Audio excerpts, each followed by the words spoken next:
يعني مش كفاية ان انا بقالي سنة واحدة متجوزة وجوزي شغل في محافظة تانية، بيجيلي كل كام شهر اسبوع واحد بس، اسبوع واحد وانا متحملة وصبرة ما بتكلمش. لكن اللي انا مش قادرة اسكت عليه اللي حسيته مع اي واحدة بتحس بجوزها لما يكون مش معاها، وفعلا جوزي مش معايا خالص زي اي واحدة كنت بحس. بدأت ادور وراه وانكش واشوف كل حاجة زي التليفون، قلت اكيد هو التليفون ده اللي فيه الاجابة على كل الشكوك اللي في دماغي، مش هو ده اللي انا حبيته ومش هو ده مش معايا.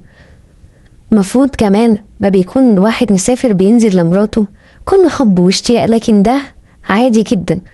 احساسي طبعا بيخيبش، على طول ماسك التليفون ومشغول. المهم دورت وراه كتير لحد ما بيروح في النوم بالليل. طبعا هو مديني الامان، مش متخيل خالص ان انا يعني هفتش في تليفونه. بدأت اخش شفت ارقام مش مسجله باسماء، بس طبعا من المحادثات على الواتساب والماسنجر عرفت ان هما ستات. مش اقول لكم بقى كلام ايه، الكلام يدوخ، كلام زي واحد ومراته كده يعني مع بعض في علاقة. كانت هتجيلي صدمة غير كده وكده. انا شفت ستات بعتلي صورهم بقمص النوم وبأوضاع وحاجات. معقولة جوزي يبقى كده؟ ايه اللي حصل؟ مش كفاية ان هو حرمني منه؟ مش كفاية؟ المهم اتضايقت جدا وحطت التليفون ونمت، بس نمت وانا كنت خلاص يعني هين علي اعمل فيه حاجة. ليه يعمل معايا كده؟ تاني يوم قلت اتأكد، انا عارفة انا شفت بعناية كل حاجة، بس حبيت ان انا اتأكد تاني. قلت ادور اكتر واكتر. فعلا بدأت وادور في المحادثات كلها. اللي عرفته ان جوزي يعني حتى بيقابل الست ديت في اماكن، لدرجة ان هو ممكن يحجز في فندق، يروح مكان ينزل، يعني يعرف ان هو مش هيعرف ينزل اجازة ويقضي الاجازة معاها. ليه كل ده؟ غير بقى الصور اللي بتبعتها له، صور مش هقول لكم عليها، كأن واحدة بتبعت صور لجوزها ومش طايقين ومش قادرين يبعدوا عن بعض. حطيت التليفون وانا قررت بيني وبين نفسي ان انا مسألش عنه. ايوه لازم انتقم، لازم اشوف نفسي انا حارمة نفسي وقاعدة وصابرة ومتحملة. لا، فكرت كتير وقلت له على فكرة انا عايزة انزل اشتغل. قال لي تشتغلي ليه؟ هو انت محتاجة فلوس؟ قلت له مش كفاية انت بتقعد بالكام شهر؟ انا مش هقدر اقعد في البيت بالطريقة دي، انا لازم انزل اشوف شغل. لاني متعصبة. قال لي على العموم براحتك، المهم يكون مكان امان. قلت له هدور وان شاء الله هيكون امان، يعني انا هشتغل فين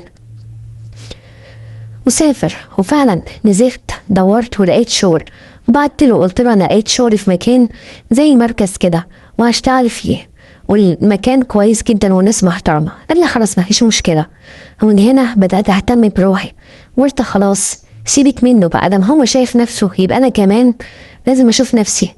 يمكن تفكيري يا بنات، بس فعلا كانت الشيطان في الوقت ده يعني مهيألي الصورة خير اللي المفروض يعني انا اعملها او كده. ما كنتش شايفه قدامي، كنت زين معمية. بدأت اجيب لبس الشيك واهتم بنفسي وانزل واروح الشغل. ومن هنا بقى اتعرفت على شاب زي القمر.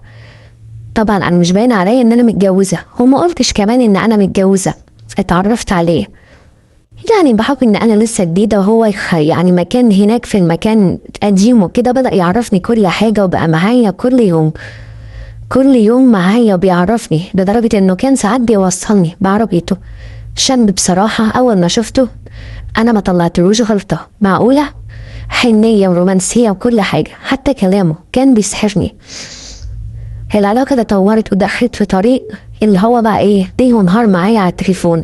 ما بنمشي الا ما بسمع صوته على التليفون بيتكلم عن ماسنجر. بقينا مع بعض صبح وليل، صبح في الشغل وبالليل مع بعض على التليفون او على ماسنجر. وبدأت من هنا بقى العلاقة ما بيني وما بين خدت اتجاه حب. ونسيت جوزي ونسيت القرف اللي انا شفته منه. جوزي كان ينزل ما ينزلش ما كنتش بهتم، وكان بيستغرب قوي ويقول لي انا مش زعلانه انا مش هنزل اجازه المره دي. اقول له لا يا حبيبي انت عندك شغل، انا هزعل ليه؟ حتى ما كان بينزل 10 ايام، يمكن في ال10 ايام دي ما بنتقابلش انا وهو على السرير الا يمكن مره واحده، وكنت يعني بقضيها كده تقضيه واجب ما انا حاسه ان هو طبعا بيقضي معايا الموضوع ده عشان يعني يبقى ايه اسمه ان هو مش حارمني من حاجه، لكن انا ما كنتش طايقاه ولا طايقه نفسي ولا طايقه جسمه ولا طايقه اي حاجه. يمكن ما حبيش عليكم، انا كنت متخيله الشاب اللي انا بحبه او اللي انا خلاص ما كنتش بقدر استغنى عنه عشان اقدر اكمل معاه على السرير. كنت بتخيل لحد ما جوزي يسافر كنت مش طايقه الكام يوم اللي كان بينزل فيهم.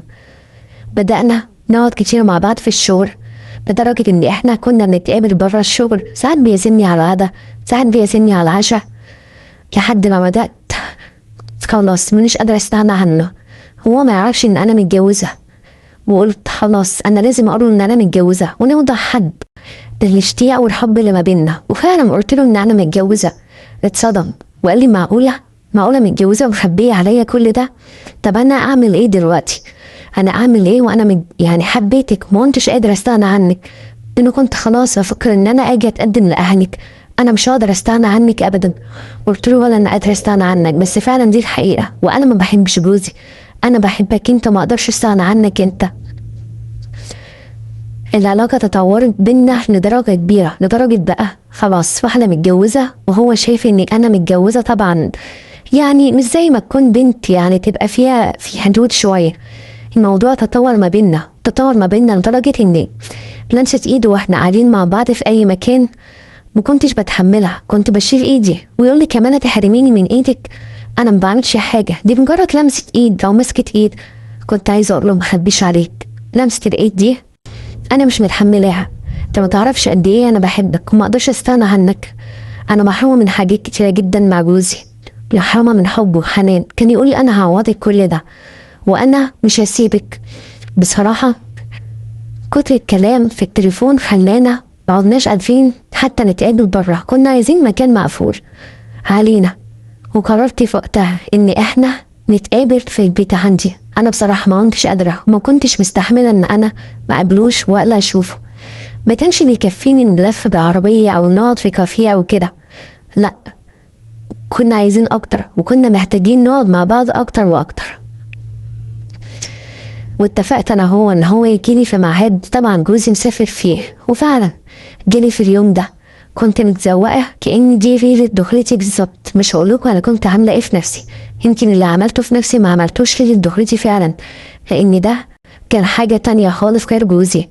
واتزوقت ولبست، يمكن مش هقولكوا انا نزلت جبت قميص جديد، جبت كل حاجه جديده، ما انا قلتلكوا كأني عروسه جديده بالظبط. وفعلا جالي في الميعاد اللي احنا متفقين عليه، وكنت عارفه ان الميعاد ده محدش في العماره هيشوفه. ودخل، مش هقول لكم اول ما دخل من على باب الشقه عملنا ايه في بعض من كتر الحب والاشتياق.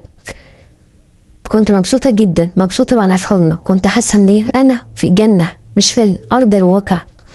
بس ما اعرفش ايه اللي حصل لي، ما اعرفش ايه اللي خلاني ابعد بعيد عنه وحسيت ان انا في حاجه رعباني ومخوفاني. قال لي في ايه، مالك بعدت ليه كده، حصل مني حاجه؟ قلت له ما تزعلش انا مش قادره اكمل. قال لي انت بتقولي ايه بعد ده كله؟ انت مش شايفه انت عامله في نفسك ايه؟ انت مش شايفه انا نفسي فيكي ازاي؟ ده انت متزوقه كانك دخلتك النهارده عليا، ليه بتعملي كده؟ قلت له فعلا مش قادره. بصراحه طلع حد محترم وأدب وقال لي انا ما اقدرش اعمل حاجه غصبا عنك. وحسيت قد ايه زعل وانكسر، لان طبعا بعد ده كله بعد ما جبته الشقه خليته ينزل على ملا وشه، ما عملش اي حاجه ولا ان احنا عملنا اي حاجه في اليوم ده، مع اني كنت هموت على اليوم ده، كنت مستنياه بفارغ الصبر.